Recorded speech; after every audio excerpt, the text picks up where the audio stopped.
What's good, y'all? Welcome to the first episode of Coolin Wit Drew. I'm in the studio with my dogs, Ron G's. It's my producer. I'm in here with my dog, Stavo. It's my business partner, manager, everything, best friend, whatever you want to call it. Sit here cooling. Working on the album, Never Say Never, dropping December 26th. Got that shit uploaded, mixed down and everything. Right now we just at the point of figuring out what we want everything to look like going forward in terms of the post-release. Trying to figure out visuals, trying to figure out marketing tactics, trying to figure out opportunities to perform, everything that goes with just releasing the album and rolling it out and all that type of stuff. So it's the first type of look-in that I've done like this, so it's gonna be real uncut and raw. I don't know if she's gonna blur some shit out. She might not. I don't give a fuck, but this is what I be on every day. So yeah, Coolin Wit Drew.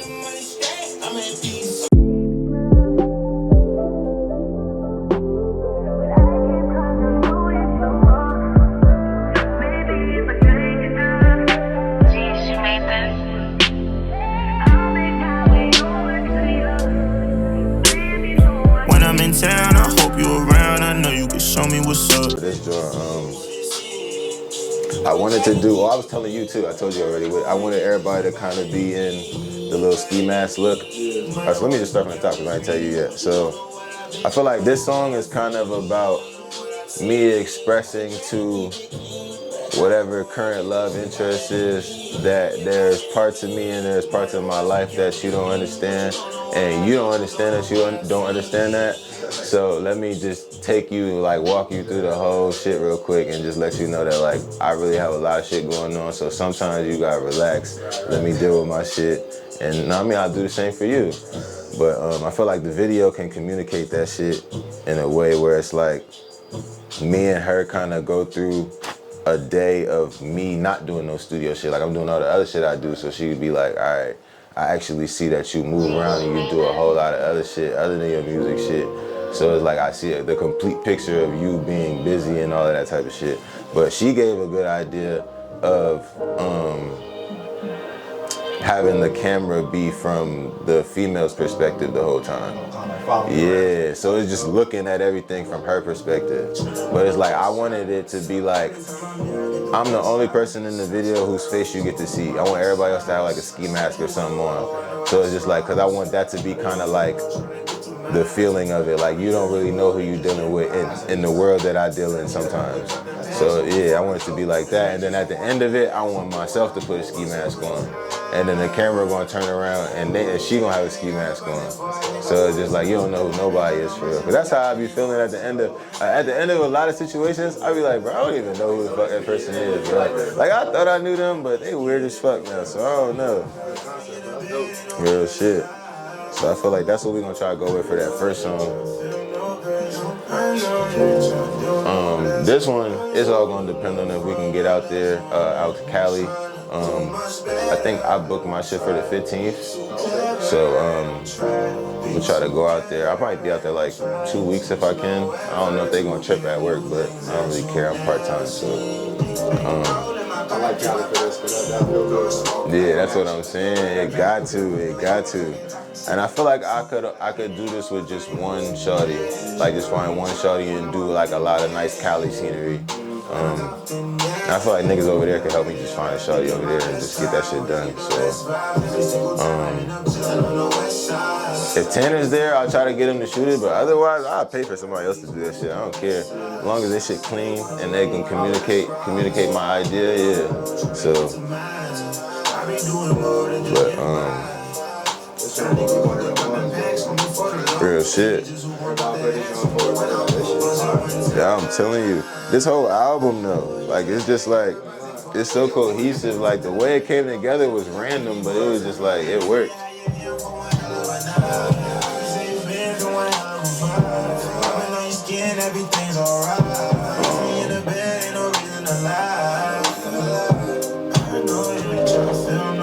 I also feel like we could do like segments where it's like we have this, but we could have segments where I'm just like sitting here kind of narrating what's already been put together. So it's just like just to fill in gaps of information and shit like that. Yeah, no, that would feed into like the in between, like little mini episodes, you know, 2-3 minute Jones, like. Exactly. Cause that's what I noticed Wiz was doing. Like he got all the footage and shit, but he's really narrating the shit from one spot the whole time, and it keeps cutting back to that shot of him narrating the shit. Especially like when you have shows and shit, to be able to show that footage and have you talking over like how you feeling on stage at that moment or how that made you feel, like that's definitely like Exactly. What is currently Does he currently do it? He day to still does it? day, Yeah. I remember like it's early on like Taylor Game little blog and all that. Yeah, they call it the day-to-day Jones. Yeah, it's still the same thing. That's just crazy. Like I was just watching him this morning. He had an episode on it from 11 years ago, and I'm like, that was literally niggas in high school watching that shit. Like he still Cause I does remember that. watching them shit, like He had an all the episode- weed he had. He had an episode from like a couple months ago and an episode from 11 years ago. So I'm like, that's crazy consistency. Yeah, that's another stream of income. That's what I'm saying. Like them Jones got like 500,000 views for a vlog, John. Like that's a lot. Like. Especially consistently still dropping them over this much time, people still interested. And Wiz ain't even dropping music like he used to. It's relevant still. Yeah. Cause he done put out so much shit already. That's why I would like to just keep creating as much as I can while I feel like I'm able to. Cause once the music's out there, it's out there. People will find it, like, it'll have moments of popularity, it'll have moments of not being relevant, whatever the fuck. But if it's out there, it's out there. Like, it's like consumable. So. Shit, you might even have to start exploring your options as a songwriter. I have been thinking about that a lot. My homie in LA, he has like a couple backdoor connections to some people that songwrite at Universal. That's what I'm saying, because that's another way to get in the door. Like, if you can write a hit for another person, that's one thing. Then you can get in there and show what you can do as well. It happens all the time like that. Especially because you know how to engineer too. Like, Right. That's why I was saying, like, I've been giving a lot of thought to that, honestly. I say you the perfect person, like we always were saying, just to invest in. When you went out to LA before, you said that you was like put in a position that you didn't have the real skills to like back up the opportunity. Yeah. Definitely got those skills to do that shit. Yeah, I do feel like that was a big part of coming home in the first place. After I had went out there, was like, I felt like I needed to sharpen up a lot of shit. And it was a lot easier to do that shit here because we had already had the studio and all of that extra shit. Really, that's over here, really. But yeah, I feel like LA is one of them places where you have to be there. Like you just have to go out there. You can't try to move and shake in LA over the phone type shit. Like You know, the opportunities are going to pop up in the moment. Like, and like people in LA, they just move on interpersonal type of shit. Like they don't really do the over the phone shit. Like if you got a connection with somebody in LA over the phone, it's probably not real. It's real finicky. Like if you don't see that person, like that's just not real. So like, and I've been through that. Like people that I've even met in person, but then it was only phone after that. It wasn't no real connection. Like you can't do that out there because people move so much. It's like people replace you. It's like they'll meet somebody else and they're just like, all right, locked in with that nigga. Like he out here, he live out here. I see that nigga now. Like blah blah blah. Like, So it's like every time I went out there, I would start getting locked in and then I'd leave. And it's like niggas don't see me for like a year and some change and then come back out there and it's like everybody's moving different. Like nobody's ever moving exactly the same. Like you always come out there and somebody's doing something a little bit different. slide down to the next slide. You can move my stuff over. I feel like this will go up on TikTok. This will go up on TikTok just because of the beat. Real shit. Real shit. We really do need to push that whole thing. But the kids it's funny because the kids at the club, I'm about to use them for real. Mine's well. I'm about to have all of them making TikToks to this joint. You hear they talking about banning TikTok? Yeah. That shit's crazy. Who was talking about doing it? The government? Yeah. Yeah, right. It's like banning Facebook, man. I don't know, but I'm telling you, they about to start treating us the way they do China. Cutting out too much information.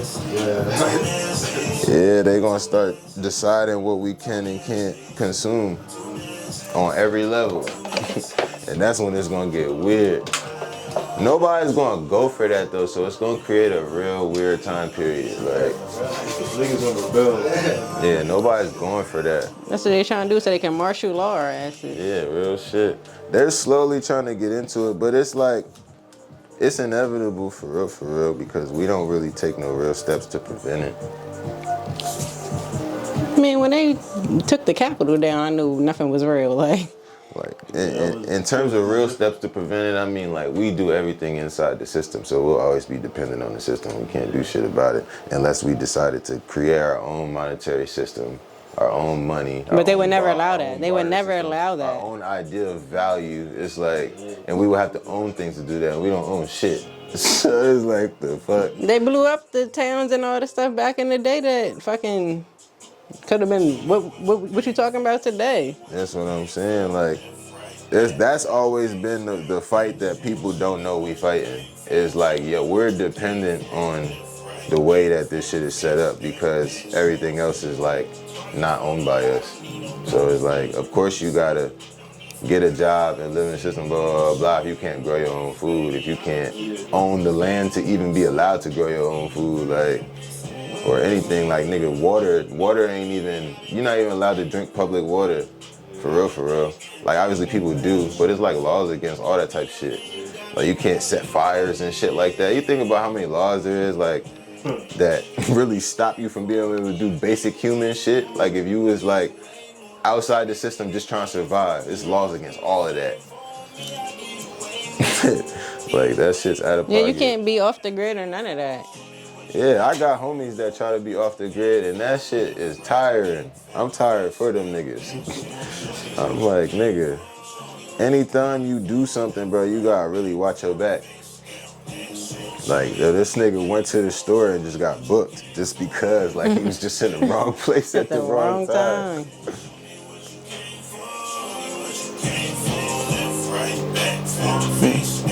Pass me that ashtray scene. Thank you. So how many videos do you think we should do for this album? Like, I'm of the mindset that this is the album I'm pushing and I'm not really planning another date until I feel like this is, yeah. Because that's just where I'm at with shit. Like, This is like all like hit shit.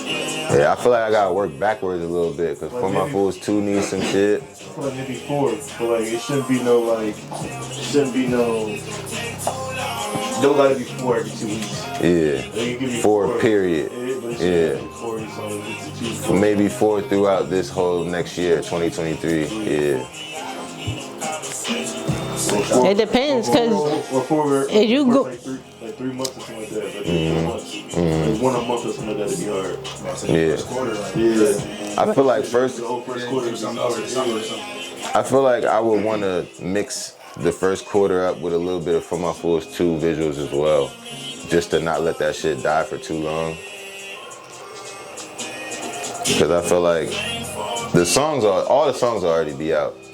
So at that point, it's just like I'm giving people different looks in terms of the visuals. So I feel like if it starts with me giving them the trailer, which is like the first song from this joint, and then they'll probably get Too Messy soon after that, and then maybe in a while, and then we'll have to figure out a 4th song. I don't want to just go R&B. I'll probably go like 2 videos from this joint, then go back to a For My Fools 2 joint or something, then drop something from this maybe. You still got Love Is Life to work from. This is like so much shit. I feel like we can do it in a creative way that tells a cool story. We probably won't really know. It'd be hard, honestly, yo. It'd be hard because I feel like you've been performing a lot of these songs up For My Fools 2. If you can like tap in with a lot of motherfuckers that was capturing a recap of these performances, put it together a video based off of your performances that show like that music was really for to like turn people up and like show the energy, the vibe that really came with it. That's I feel like until we kind of got not a budget, but until we like really lock in to like get people on board to like really show the energy of what the shit is, show what it is by the people. Like the people show you what the energy was. So I feel like you should like tap on the people that was like capture and recap to these like different performances. I do got footage from Tanner that I got download still. Yeah, and I got footage of that shit from my phone, but all that shit put together. I even say I got that last performance too. So This shit from Fitzy's, all that shit, bro. I put together in like little compilation videos of like based off of like how the song's performing. So like obviously use like one of the songs is like the main shot from like the different shows. So like just use the other like songs as B-roll. You just going through the crowd and all that other shit. So I think that shit would be hard just to show like really like this was the energy that these songs really invoked in people. I agree. yeah, because I also you don't want to keep going back, even though those projects are good. I feel like if you're going to be pushing this new project, you don't want to be intermixing. All your energy should be. Yeah, like it needs to be focused on that. Like I feel like I ain't gonna say you missed the window to push them joints the way you went, but in a sense you kind of did because you dropped so much shit after. Like in this project now, like it needs to have its own. It's cool to have visuals because whoever finds this new project, they gonna go back. You know what I mean? That's always gonna be. Yeah, like Shy Glizzy just dropped White Girl 11 years later. Like so that's why I was saying with that compilation video was good. Go for a couple months with just doing this. That's why I said I feel like I would do the intro and like 2 videos. But then I would feel like, all right, how long do you push an album? Because it's like if I'm already pushing, if I'm pushing this, Are you going by? If I'm still pushing this down 4 months down the line, why ain't I pushing For My Fools 6 months down the line? Are That's you? how I'm gonna say, are you like, going for industry standards today, or are you going for what it was based on when we grew up? Like my own standard. I'm gonna say Because I really don't be. a year. Yeah, Like, that's what I'm saying. I'm not going off nobody's standards. I'm really on some like. songs we like, and then a new video came out for that. I'm still watching. yeah, and it could rejuvenate them projects as well by giving it a visual, especially since you are trying to create that presence. I pay attention to my fans. So the reason I'm dropping this R&B project is because a lot of people was like, yo, when are you dropping another R&B project? Like literally asking me. Because the last couple projects was all just turned up shit. And I could just tell a section of my fan base felt left out. They was just like, yo, all right, I do fuck with that shit. That shit's hard. But you know I fuck with the R&B shit. Like, I need more of that. I need some rap shit in my life. So you push it as long as somebody, it's a demand for it. That's what I was gonna say. Like for this project, now you said y'all want to shoot 4 videos, but are you going to like pick the videos, or are you going to allow the fans like after the project release? Okay, these 2 songs got been gaining the most interest. So that's what naturally needs to happen. Like one For song real, should for be real. playing, and then the other one should just come from the album. Yeah, like I want to do the initial trailer, but I feel like after the initial trailer, it's gonna be really up to how the songs play. Cause like For My Fools 2, now we have the data on those songs to know like, all right, these songs is the ones that's still getting played this long down the line. So if we drop a video to them songs, we already know it's a certain amount of people that are still playing those songs. So. Messy for sure got to be one. You know certain songs. Like, you can probably pick 2 songs. Like, yo, I know they're gonna. Yeah, like right off top, Too Messy is a video. Like, And the rollout for those, and then everything else once the project's out, people want to pick the shit anyway. real shit. Like I could already tell by. You know what else the you gotta preview do? We gotta get poster boards and stuff printed out and put them up all around the city. We gotta create the anticipation where niggas is like, yo, why do I keep seeing this? Like, what is this, John? Yeah, Like, we really do gotta blast shit. I brought that up to Stan in a different way. I think I was talking about the little picket signs like that go in the yard and just have like something kind of like, just put the word John on there or something that people will always see and they're just like, what the fuck is it's that? like, why bro? do I keep seeing this, Yeah, like John? why do I keep seeing this shit? Something that's not really expensive. You like an all black and just say never say never. Put that shit up somewhere, like historical. Yeah, just put it everywhere. Start putting that shit up to places. I think we can do that. We can do that. Honestly, Yeah. that's just inexpensive. I'm gonna say you can get 100 of them print, 500 printed up, like. 200-300 prints for like fucking $23, bro. Shit, not up. I think we can plan to do that. What's the date? Right. What's today's date? The 18th. And I don't know if we can do some For shit. that by Tuesday. Can you do some Or how shit? we're gonna do some sort of visual blast. Can you do some shit where like the first 5 or 10 people who scan the QR code get like early access to one of the songs on the project or some shit like that? Or Not on DSPs, because all of that shit is that's the type of perks that you get from being in a label. Okay. Where they can really call up DSPs and they have connections to where they can be like, yo, make this song available now, make this song blah blah blah, like all that extra shit. But we got the merch shit now, so I can work merch into it. oh yeah, or the first 10 people get a free DrewTyrell shirt. Yeah, we could do the merch shit. You know, people love free shit. And then we could also do like signed copies of the shit.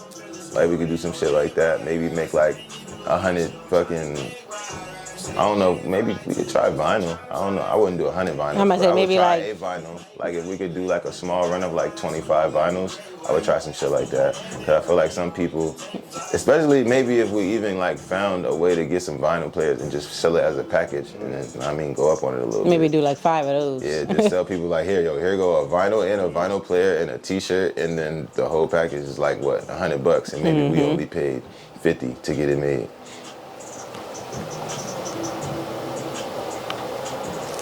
Yeah. Cause that's what's gonna set it apart. That's like the level with which we need to think about shit going forward. Like, it don't even have to be on a huge scale. It just has to be curated well. I feel like. and planned ahead of time. For sure. Like this album, like I kind of sporadically did it, but it was really just because I got so much music that I want to drop next year. It was almost gonna fuck up my timing to hold on to this music any longer. So I was just like, I need to drop this shit. Cause From My Fools 2 wasn't even supposed to happen. That was just like a blip. Like, I ain't know I had this many songs left. So I gotta put let some me shit in put there, them out yeah. too. And then it was like, damn, we already in December. Like, fuck, we was trying to drop another joint. I'm gonna say, so it just seems like your problem isn't with the music itself, it's just more so creating and keeping the content for visual wise going. Yeah, I think I struggle. I read this too. It was like artists struggle with like taking themselves out of being a creative artist and turning themselves into more of a marketing artist. So it's like I feel like I struggle with wearing both hats because I be doing so much on this end. Like I don't have like an engineer that's in here doing all this shit for me. I just got the homies that come in and really do what they can, and then I just put it all together. So a lot of that shit be like, once I finish the music, I just be like, man, that shit sounds great. Here y'all go. Like, listen to it. Like, but it'd be so much more to it. So I don't know. I feel like the last year probably I've gotten better at the rollouts. But the last year's also been probably when the most traction has been gained. So it's like seeing my intentions turn into like the reality of it. That's when I'm like, all right, I just need to kind of double down on what we already been doing, like more in-person appearances and shit like that. More like Outsourcing, like you said, like working with the other producers. Like meeting new people, interacting with fans and shit like that. I feel like all that shit's been helpful for sure.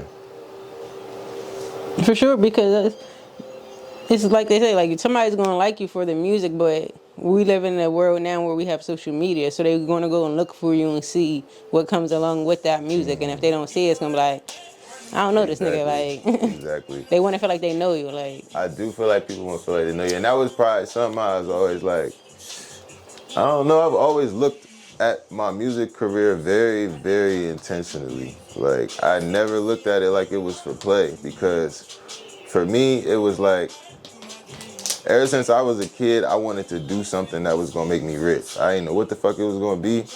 First, I thought it was basketball. So you couldn't tell me I wasn't gonna get rich off basketball probably until we graduated high school. And I was just like, damn, that shit did not happen the way it needed to.